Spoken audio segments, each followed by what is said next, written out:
Hello friends, आज हम लोग Marathi standard third की नई बुक शिकू मराठी आनंदाने इसका लेसन नंबर 5 आरुषचा प्रामाणिकपणा इसके क्वेश्चन एंड आंसर स्टडी करेंगे।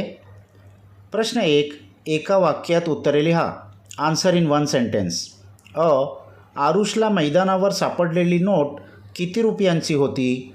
आरुष को मैदान पर जो नोट मिली थी वो कितने रुपए की थी? उत्तर, आरुषला मैदानावर सापडलेली नोट 100 रुपयांची होती।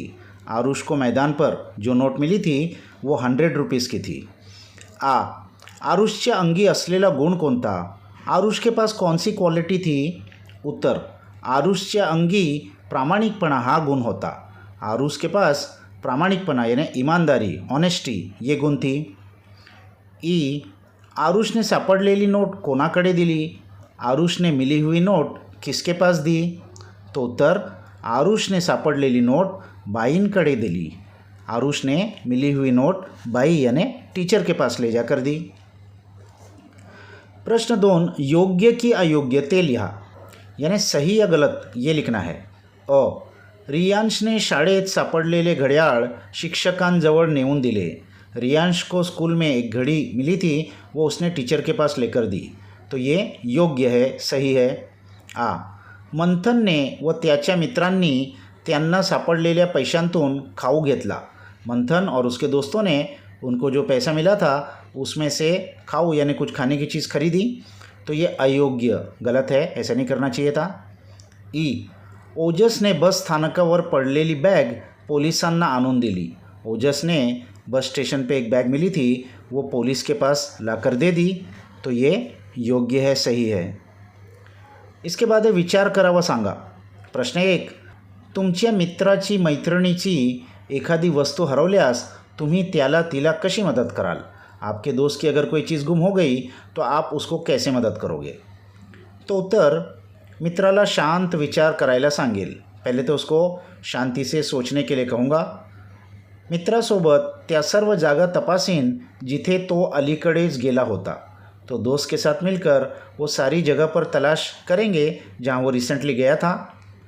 जर वस्तू महत्त्वाची असेल तर पोलीस ठाण्यात जाऊन तक्रार नोंदवण्यास मदत करेल। अगर वो गुमी हुई चीज़ कोई इम्पॉर्टेंट चीज़ है, महंगी चीज़ है, तो पुलिस स्टेशन जाकर कंप्लेंट करने में उसकी मदत करूँगा। प्रश्न 2, तुम्हाला आवडलेल्या कथेतील पात्रे, घटना याविषयी माहिती सांगा। आपको कोई स्टोरी अगर पसंद आई है तो उसके अंदर के कैरेक्टर्स और कोई उसके अंदर की घटना, इंसिडेंट के बारे में बताइए। तो हम ये लिख सकते हैं, मला आवडलेली कथा श्यामची आई आहे। त्यात पात्रे श्याम, श्यामची आई, त्याचे वडील आणि भाऊ आहे। मला आवडलेली घटना श्यामने आपल्या भावासाठी नवीन सदरा कसा शिवला ही आहे। तो मेरी फेवरेट बुक श्यामची आई है और उसके कैरेक्टर्स श्याम, श्याम की माँ, पिताजी और भाई है। और उसके अंदर का जो इंसिडेंट मुझे बहुत पसंद आया, श्याम ने अपने छोटे भाई के लिए कैसा कोट बनाया था। उसके बाद है खेळूया शब्दांशी। विरुद्धार्थी शब्दांच्या जोड्या लावा, यानी अ गट ब गट दिया है, मैच द फॉलोइंग करना है ऑपोजिट वर्ड्स का। तो पहला है प्रामाणिक, तो उसका ऑपोजिट है अप्रामाणिक। दूसरा है दिवस, उसका ऑपोजिट है रात्र। तीसरा है सुंदर, उसका ऑपोजिट है चौथा कुरूप। और चौथा है हरवणे, उसका ऑपोजिट है छोटा सापडणे।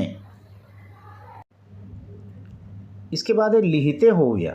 आरुषच्या जागी जर तुम्ही असता तर तुम्ही काय केले असते? आरुष के जगह पर अगर तुम होते तो तुमने क्या किया होता?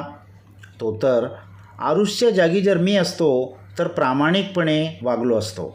आरुष के जगह पर मैं होता तो ईमानदारी से बिहेव किया होता। सापडलेले पैसे आरुष सारखेच बाईंना दिले असते। मिले हुए पैसे आरुष के जैसे ही टीचर को जाकर दिए होते।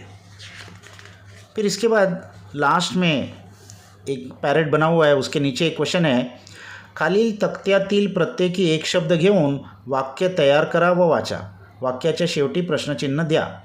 यहाँ 3 बॉक्स है, उसमें से हर एक बॉक्स में से एक एक वर्ड लेके एक सेंटेंस बनाना है और लास्ट में क्वेश्चन मार्क लगाना है। जैसा वो लोग ने एक एग्जांपल दिया है, जुई कधी आली, तो पहले बॉक्स में से जुई लिया, दूसरे में से कधी, तीसरे में से आली और चौथे में से क्वेश्चन मार्क। तो एक सेंटेंस बन गया। तो इसी तरह हमको बनाना है। तो हम क्या बना सकते हैं?